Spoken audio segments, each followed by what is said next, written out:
പരിപാടി എന്ന് വെച്ചാൽ നമ്മൾ 3 പേരെ മദ്യത്താണ്. അത് ഏറ്റവും വലിയ സന്തോഷം.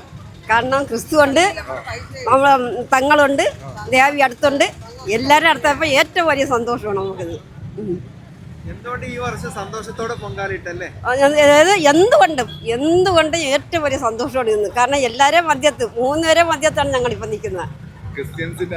മുസ്ലിമിൻ്റെ ആയാലും തമിഴ്നാട്ടിലെ മുമ്പേ ആയാലും നമ്മളെല്ലാവരും മദ്യത്ത് എല്ലാവരും നമ്മളെ ഒത്ത് കാണുന്നതാണ്. അതിൽ ഏറ്റവും വലിയ സന്തോഷം എല്ലാവരും ഒരുപോലെയാണെന്ന് തെളിയിക്കുന്ന. അതെ അതെ. ഇത്രയും നാളും പൊങ്കാലിട്ടിട്ട് ഇതുപോലെ ഞാൻ ആദ്യമായിട്ട് തന്നെയാണ് 3 പേരെയും മദ്യത്തിൽ നിന്നുകൊണ്ട് 3 പേരും ഞങ്ങളെ നോക്കുന്നുണ്ട്, ഞങ്ങളും 3 പേരെയും കാണുന്നുണ്ട്. അങ്ങനെ സന്തോഷം. മതസൗഹാർദ്ദം. ഇവിടെ വന്ന് പള്ളിയിൽ വന്ന് നമ്മൾ ആഹാരം കഴിച്ച് നമ്മൾ പിന്നെ റെസ്റ്റ് എടുത്ത് കിടന്ന് ഉറങ്ങി, ഇതെല്ലാം ഏറ്റവും നല്ല മതസൗഹാർദ്ദം തന്നെയാണ്. ഇതുപോലെ എങ്ങും കിട്ടത്തില്ല ഒരിക്കലും. അതിനും അപ്പുറം അതിനും മേലെ തന്നെ ഒന്നാണ്. പക്ഷേ മലയുടെ ഒന്ന് തന്നെയാണ്.